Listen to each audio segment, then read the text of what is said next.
बिस्मिल्लाहिर्रहमानिर्रहीम। नाज़रीन अस्सलाम वालेकुम, मैं हूँ इमरान वसीम। नाज़रीन, बात शुरू करेंगे जब बानी तहरीक इंसाफ इमरान ख़ान वज़ीर आज़म पाकिस्तान थे। नाज़रीन, इमरान ख़ान साहब ने अक़वाम मुत्तहिदा की जनरल असम्बली के इजलास के दौरान अमेरिका का न्यूयॉर्क का दौरा किया और ये दौरा इमरान ख़ान का बराह रास्त नहीं था। बानी तहरीक इंसाफ और उस वक्त के वज़ीर आज़म इमरान ख़ान बरास्ता सऊदी अरब क्राउन प्रिंस मोहम्मद बिन सलमान से मुलाकात के बाद अमेरिका रवाना हुए और अमेरिका में इमरान ख़ान ने जनरल असम्बली के इजलास से जो खिताब किया और फिर अमेरिकी सदर डोनाल्ड ट्रंप के साथ जो इमरान ख़ान की मुलाकात हुई, इस दौरे के बाद जब इमरान ख़ान बतौर वज़ीर आज़म पाकिस्तान वापस आते हैं तो एयरपोर्ट पे इमरान ख़ान का ये कहना था कि आज मुझे ऐसे लगा कि जब मैं 1992 का वर्ल्ड कप जीत के पाकिस्तान वापस आया था तो जो उस वक्त वर्ल्ड कप जीतने की खुशी थी, आज मुझे दौरा अमेरिका से वापसी पर, अक़वाम मुत्तहिदा की जनरल असम्बली में ख़िताब पर और डोनाल्ड ट्रंप से मुलाकात पर वही खुशी हो रही है पाकिस्तान वापसी पे जो 1992 में हुई थी। अब नाज़रीन, इस डेवलपमेंट के बाद इमरान ख़ान का एक इंटरव्यू जो है वो अरेंज किया गया, बल्कि यूँ कहें कि मैनेज किया गया। इमरान ख़ान का इंटरव्यू किया एक अमेरिकन एंकर ने और वो जो चैनल था, न्यूज़ चैनल, वो भी इतना प्रोमिनेंट नहीं था। लेकिन बहरहाल न्यूज़ चैनल कितना प्रोमिनेंट था, कितना प्रोमिनेंट नहीं था, हम सिर्फ इतनी बात करते हैं कि अमेरिकन चैनल को इंटरव्यू दिया गया जिसमें एंकर ने इमरान ख़ान साहब से सवाल किया कि अगर आपसे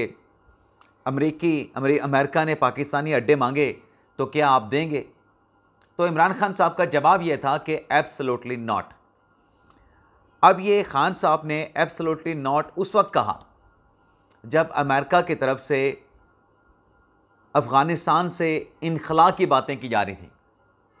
यानी अमेरिका को पाकिस्तान में जब 9/11 के बाद बेसिस चाहिए थे तब तो एक जवाज़ मौजूद था। 2020-21 में जब अमेरिका ख़ुद अफ़गानिस्तान से इनख़ला कर रहा था तो उसे बेसिस की ज़रूरत नहीं थी। लेकिन एक प्लांटेड सवाल दिया गया या एक प्लांटेड सवाल किया गया जिस पर इमरान ख़ान साहब ने कहा कि एब्सोल्युटली नॉट, अमेरिका को पाकिस्तान के बेसिस जो अड्डे हैं, हवाई अड्डे हैं, वो नहीं दिए जाएंगे। हालांकि रिकॉर्ड पे जब ये इंटरव्यू हुआ, अमेरिका की तरफ से ना ऐसी कोई डिमांड थी, ना अमेरिका को ऐसी कोई ज़रूरत थी। अब नाजरीन, सोशल मीडिया पे जो प्रोपेगेंडा हो रहा है कि जो फाइनेंशियल टाइम की जो स्टोरी है जिसमें पाकिस्तान ने अमेरिका को ऑफ़र किया है कि हम आपको जो पसनी की मतलब जो साहिली इलाका है वो अमेरिका को देने के लिए तैयार हैं। अब इस चीज़ को ट्विस्ट करके जो है ऐसे पेश किया जा रहा है कि इमरान ख़ान ने तो एब्सोल्युटली नॉट कहा था, लेकिन आसिम मुनीर ने एब्सोल्युटली यस कह दिया है। नाज़रीन, टोटली बेहुदा बात की जा रही है, घटिया बात की जा रही है। अपना बुग़्ज़, अपना खुनस, अपनी मुखासमत, अपना अनाद जो है वो ज़ाहिर किया जा रहा है। इमरान ख़ान ने जब बात की थी, जैसे मैंने कहा कि ना अमेरिका को अड्डों की ज़रूरत थी, ना अमेरिका ने ऐसी कोई डिमांड पाकिस्तान से की थी। अब जो फाइनेंशियल टाइम की स्टोरी पे प्रोपेगेंडा कर रहे हैं वो एटलीस्ट फाइनेंशियल टाइम की पे स्टोरी पढ़ लें। उसमें वाज़े तौर पे लिखा गया है कि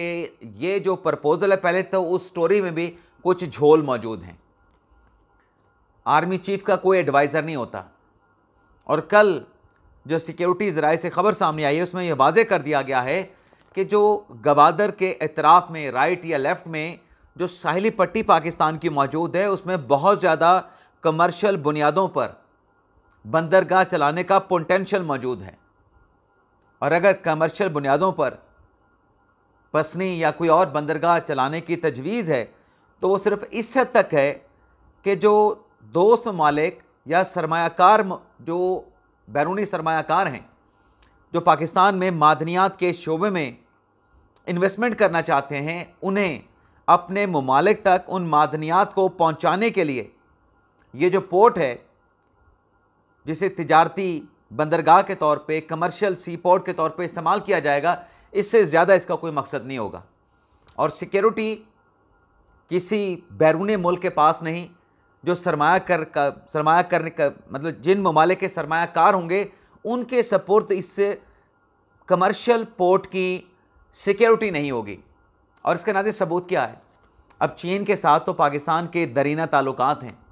हर मुश्किल वक्त का आजमाया हुआ चीन हमारा दोस्त है, हमारा साथी है। लेकिन मुल्कों के जो ताल्लुकात होते हैं वो हर मुल्क के अपने मफाद पर मबनी होते हैं। चीन ने पाकिस्तान में सी पैक लगाया, लेकिन गवादर पोर्ट में कई मंसूबों पर काम करने के बावजूद भी पाकिस्तान ने जो सिक्योरिटी है गवादर की, वो चीन को नहीं दे रखी। ये गवादर की सिक्योरिटी पाकिस्तान के पास है और पाकिस्तान की अफवाज में ये DNA सिक्योरिटी ज़राए के मुताबिक ये है ही नहीं कि हम अपने मुल्क की सिक्योरिटी के लिए किसी दूसरे मुल्क की तरफ देखें या अपने मुल्क की सिक्योरिटी के लिए किसी दूसरे मुल्क की खिदमत हासिल करें। अब जो लोग ये अवेला कर रहे हैं कि आसिम मुनीर साहब ने दरअसल एब्सोल्युटली यस कहा है, इमरान खान ने तो एब्सोल्युटली नॉट कहा था, आसिम मुनीर साहब ने, field marshal general Asim Munir साहब ने सही वाला, खान साहब का तो ड्रामा था ना, एक प्लांटेड सवाल करके ना मीडिया पे उसको जिस तरीके से चलाया गया, आसिम मुनीर साहब ने जो है वो सही वाला एब्सोल्युटली नॉट किया है। कैसे नाज़रीन? फाइनेंशियल टाइम की जो स्टोरी है उसमें यह वाज़ेह तौर पे लिखा गया है कि ये जो बंदरगाह होगी ये नेवल बेस के लिए नहीं होगी कि वहाँ पे कोई फ़ौजी अड्डा बनाया जा सके। ये सिर्फ़ और सिर्फ जो सरमायाकार हैं, अमरीकी सरमायाकारों को राग़ब करने के लिए, मादनी वसाइल तक रसाई देने के लिए ये मंसूबा बनाया गया है। अब ज़ाहिर सी बात है, पाकिस्तान के जो मादनी वसाइल हैं, हमारे पास इतने रिसोर्सेज है नहीं कि उनको निकाल के, उनको डेवलप करके हम उससे फ़ायदा उठा सकें। अगर हमारे अंदर इतनी कैपेसिटी होती है, और कैपेसिटी यानी सिर्फ पैसों की बात नहीं, टेक्नोलॉजी की बात भी है, एक्सपर्टीज़ की बात भी है, हमारे पास नहीं है, तो पाकिस्तान चाहे अमेरिका आ जाए यहाँ पे मादनियात में इन्वेस्टमेंट करने के लिए, अमेरिका ना आए, चाइना आ जाए, सऊदी अरेबिया आ जाए, कतर आ जाए, मुत्तहिदा अरब अमारात आ जाए, मतलब जिस मुल्क के सरमायाकार ने आना है, जिसको दिलचस्पी, जिसको फ़ायदा नज़र आता है, वो आए यहाँ पे सरमायाकारी करे, मादनी वसाइल तलाश करे, पाकिस्तान का जो उसमें हिस्सा होगा वो पाकिस्तान को दे और वहाँ पे आके टर्मिनल बंदरगाह का तामीर करे और उसको ऑपरेट करे। लेकिन सिक्योरिटी की ज़िम्मेदारी जो है वो पाकिस्तान की सिक्योरिटी फोर्सेस की होगी। ये नहीं हो सकता। और ये वाज़े भी किया गया है, ये वाज़े भी किया गया है, जो प्रपोज़ल चल रहा है कमर्शियल बेसिस पे किसी नई सी पोर्ट का, वहाँ पे ये बात वाज़े है। पहले तो नाज़रीन, जैसे मैं बार बार कह रहा हूँ कि प्रपोज़ल है, अभी कोई बात तय हुई नहीं, कोई पोर्ट की साहिली पट्टी का कोई इलाका किसी मुल्क के हवाले नहीं किया गया। और इसमें फाइनेंशियल टाइम की स्टोरी में वाज़े तौर पे लिखा गया कि ये सब कुछ जो है, इसका मकसद जो है तरक्याती फंडिंग को राग़ब करना है। अमरीकी सरमायाकार यानी अमेरिका के हवाले से जो फाइनेंशियल टाइम ने स्टोरी की है, अमरीकी सरमायाकार यहाँ पे टर्मिनल तामीर करेंगे और उसको ऑपरेट करेंगे। अब यहाँ पे फ़ौजी अड्डा बनाने, नेवल बेस बनाने या एयरफोर्स बनाने या कोई और फ़ौजी अड्डा बनाने के हवाले से फाइनेंशियल टाइम में भी कोई बात नहीं की गई। लेकिन चूँकि बुग़्ज़ है, खुनास है अपने मुल्क के ख़िलाफ़, वैसे तो बात करते हैं कि सरमायाकारी नहीं आ रही। अब सरमायाकारी के लिए अगर हम अपने विंडो ओपन कर रहे हैं, हम सरमायाकारों को राग़िब कर रहे हैं या अट्रैक्ट कर रहे हैं, तो अब ये इस तरीके के प्रोपेगेंडे किए जा रहे हैं। इसके अलावा नाज़रीन, एक और ख़बर भी सामने आई है जनरल फैज़ हमीद साहब के हवाले से। इमरान खान की खबर पे तो आगे चल के हम बात करते हैं कि इस्टेब्लिशमेंट ने इमरान खान को क्या नोटिस दिया है, खेल कैसे पलटा है, या इस्टेब्लिशमेंट का सब्र का पैमाना कैसे लबरेज हुआ है। इस खबर पे आने से पहले जनरल फैज़ हमीद, जिनके खिलाफ कोर्ट मार्शल की गलबन कोई 3 या 4 प्रोसीडिंग चल रही है, एक तो टॉप सिटी का केस है, दूसरा रिटायरमेंट के बाद जो कोई मदाखलत का केस है, और उसके साथ साथ 9 मई की इन्वॉल्वमेंट के भी उनके खिलाफ जो है वो इंक्वायरी शुरू की गई थी। अब ये जो केसेस हैं ना नाज़रीन, इन केसेस में अब तक की जो कार्रवाई हो चुकी है उसमें ज़ाहिर सी बात है कि एक ये लंबा प्रोसीजर है जिसमें एक कुछ कानूनी तकाज़े भी होते हैं, प्रोसीजर भी होता है। पहला केस तो टॉप सिटी वाला था। टॉप सिटी वाला तो ज़रा ये बताते हैं कि उसमें आलमोस्ट कार्रवाई मुकम्मल हो चुकी है, लेकिन ये सारी चीज़ें एक साथ करके फिर इस हवाले से फ़ैसला होगा। अब जो रिटायरमेंट के बाद जो एक सर्टेन पीरियड होता है, उस दौरान भी अगर आप सियासी के अंदर इन्वॉल्व हो जाएं, और वहाँ पे एक स्टेटमेंट भी फैज़ हमीद साहब का मौजूद है कि टिकट दिलवाने में पीटीआई के जो लोग थे उसमें उनका कोई किरदार था, या पोस्ट रिटायरमेंट से पहले जो सियासत में उनकी इन्वॉल्वमेंट थी उस पर भी उनके खिलाफ इंक्वायरी, कोर्ट मार्शल प्रोसीडिंग शुरू हुई। और फिर जो 9 मई का सबसे बड़ा इंसिडेंट जो है, अब 9 मई से मुतल्लिक अफवाज पाकिस्तान ने यह वाज़े कर दिया है, पाक फ़ौज के जो ज़िम्मेदारान सिक्योरिटी ज़राए हैं उनका ये कहना है कि 9 मई जो है एक प्रिंसिपल जो कुछ हुआ, अफसोसनाक सानिया था, वाक़या था, इस पे फ़ौज का एक असूली मतलब फ़ैसला है कि कोई डील या कोई ढील नहीं की जाएगी। यानी इमरान खान साहब जो मुद्दा बनाते हैं कि ये फॉल्स फ्लैग ऑपरेशन था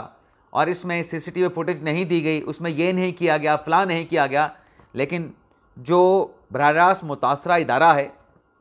उसका कहना है कि कोई कंप्रोमाइज़ 9 मई के केस पे नहीं होगा और इसमें फ़ैसला अब अदालत ने करना है। यानी सियासत तो पाकिस्तान तहरीक इंसाफ इमरान खान साहब ने की, सियासत पीटीआई ने की, लेकिन 9 मई में जो सियासत हुई, सियासत के अंदर छुपी जो साजिश थी, उसमें किरदार कौन थे कौन नहीं थे, इस पे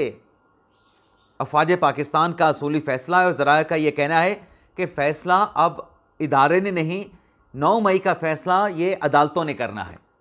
इस मामले पे कोई कंप्रोमाइज़ नहीं होगा और इमरान खान साहब को भी शटअप कॉल जो है वो दे दी गई है। इमरान खान साहब को कैसे शटअप कॉल दी गई है, लेकिन उससे पहले फैज़ हमीद साहब को क्या रिलीफ मिलने का इम्कान है। नाज़रीन, जो सुप्रीम कोर्ट में मिलिट्री ट्रायल हुआ इसी 9 मई के मुल्ज़मान के हवाले से, जिसमें सबसे पहला जो एतराज़ था जिन लोगों के केसेस मिलिट्री कोर्ट्स में गए कि यहाँ पे तो राइट ऑफ अपील नहीं होता, तो राइट ऑफ अपील ना हो तो आपके बुनियादी हकूक़ जो है वो प्रोटेक्ट नहीं हो सकते। तो सुप्रीम कोर्ट ने वफाकी हुकूमत की यकीन दहानी पे वहाँ पे फ़ैसला दे दिया कि भाई बिल्कुल आपको राइट ऑफ अपील मिलना चाहिए। अब जो राइट ऑफ अपील है उससे मुतल्लिक लाहौर हाई कोर्ट भी मरकज़ से, वफाक से कह चुकी है, वजारत कानून से, कि आप 10 रोज़ के अंदर वो समरी काबीना से अप्रूव कराएं और इम्कान है कि ये लेजिस्लेशन भी जल्द जो है वो पार्लियामेंट से हो जाएगी। मिलिट्री कोर्ट्स के जो सज़ा याफ्ता होंगे उन्हें राइट ऑफ अपील भी मिलेगा। लेकिन सिक्योरिटी ज़रा ये बताते हैं कि जहाँ तक फैज़ हमीद साहब के मामले का ताल्लुक है, ये जो लेजिस्लेशन होने जा रही है जिससे मुतल्लिक वजारत कानून ने लाहौर हाई कोर्ट को आगाह किया है, इसके तहत जो राइट ऑफ अपील मिलेगा वो मिलिट्री कोर्ट प्रोसीडिंग में अगर किसी फ़ौजी ट्रायल का मतलब किसी साबिक फ़ौजी का कोर्ट मार्शल ट्रायल हुआ है, कोर्ट मार्शल प्रोसीडिंग हुई है, तो ये फ़ायदा, ये कंसेशन, ये रिलीफ जो है ये जनरल फैज़ हमीद के लिए भी होगा। उनको अगर सज़ा हो जाती है, तमाम प्रोसीजर, तमाम तकाज़े, शहादतें, गवाहियाँ, दलाइल के बाद, तो उस पे फिर उनको राइट ऑफ अपील मिलेगा। लेकिन आज जो इमरान खान साहब का एक मुतालबा है ना कि मैंने अगर बात करनी है तो सियासी लोगों के साथ नहीं करनी, मैंने अगर बात करनी है तो सिर्फ इस्टेब्लिशमेंट के साथ करनी है, तो उस पर इस्टेब्लिशमेंट ने इमरान खान साहब को वाज़े जवाब दे दिया है। वाज़े जवाब कह लें या शट ऑफ कॉल कह लें कि भाई हमारे साथ बात ना करें। कल जो लोग अपने साफ़ी लोग मिल के आए हैं सिक्योरिटी ज़राए के साथ, उसमें ये वाज़े किया गया कि फ़ौज का सियासत के साथ कोई ताल्लुक़ नहीं, फ़ौज का सियासत के साथ कोई लेना देना नहीं। तो खान साहब जो खेल सजा के बैठे हैं कि फ़ौज के साथ ही मैंने मुज़ाकरात करने हैं, फ़ौज के साथ मैंने बातचीत करनी है, तो फ़ौज वाले सिक्योरिटी ज़राए बताते हैं कि फ़ौज उनके साथ, इमरान खान के साथ, किसी सियासी जमात के साथ, इमरान खान को छोड़ के किसी भी सियासी जमात के साथ गुफ्तगू के लिए तैयार ही नहीं। तो खान साहब का खेल तो उलट चुका है, पलट चुका है, और जो भी कार्रवाई 9 मई के हवाले से होनी है वो मुतलका अदालतों में होनी है। और अगर बातचीत किसी ने करनी है तो इमरान खान साहब जाके सियासी लोगों के साथ बात करें। सियासत की ना फ़ौज की एक्सपर्टी है, ना फ़ौज का ये खासा है, ना कोई तजुर्बा है, ये सिक्योरिटी ज़राए का कहना था। तो खान साहब के लिए भी शटअप कॉल है, और यानी इससे ये वाज़े होता है कि फ़ौज ने अपनी पॉलिसी नहीं तब्दील की है, फ़ौज का स्टांस आज भी वही है। बाकी नाजरीन, जो भारत की तरफ से पाकिस्तान पे घीदर बत्तियाँ कसी गईं, पाकिस्तान पे हमले की धमकी दी गई, और उस हमले के बाद DGI ISPR का जवाब भी आया। लेकिन उस जवाब के साथ साथ नाजरीन, जो पिछली जो कशीदगी जारियत भारत की तरफ से की गई थी, जिस पर पाकिस्तान ने भारत के 6 लड़ाका त्यारे मार गिराए थे, माफ़ी चाहता हूँ, लेकिन पाकिस्तान ने एक रिस्ट्रेंट का मुजाहरा किया था कि इससे अगर पाकिस्तान 6 त्यारों से, अगर 7 त्यारों से आगे जाता है तो कशीदगी बढ़ेगी। तो पाकिस्तान ने एक ज़िम्मेदार रियासत का सबूत देते हुए, ज़िम्मेदार फ़ौज का सबूत देते हुए, ये 20 भी हो सकते थे, ये 15 भी हो सकते थे, लेकिन पाकिस्तान इस हद तक नहीं गया। लेकिन अब चूंकि भारत की जानिब से पाकिस्तान को सफ़ा हस्ती से मिटाने की बात की गई है, तो उसका जवाब तो रात आर्मी चीफ फील्ड मार्शल के जो स्पोक्स पर्सन हैं उन्होंने दे दिया था। लेकिन अब इस पे जो वज़ीर दिफा ख्वाजा आसिफ हैं उन्होंने भी लबकुशाई की है और उनकी तरफ से, ख्वाजा आसिफ की तरफ से कहा गया है कि अब अगर कोई दोबारा ऐसा कोई एडवेंचर हुआ भारत की तरफ से तो स्कोर जो कि 6-0 पहले था, ये स्कोर अब ज़्यादा बेहतर होगा और इस नई जंग में अगर भारत ने ये छेड़ी तो भारत अपने जहाज़ों के, लड़ाका हथियारों के मलबे तले जो है वो दफन हो जाएगा। नाज़रीन, प्रोग्राम का इख्तिताम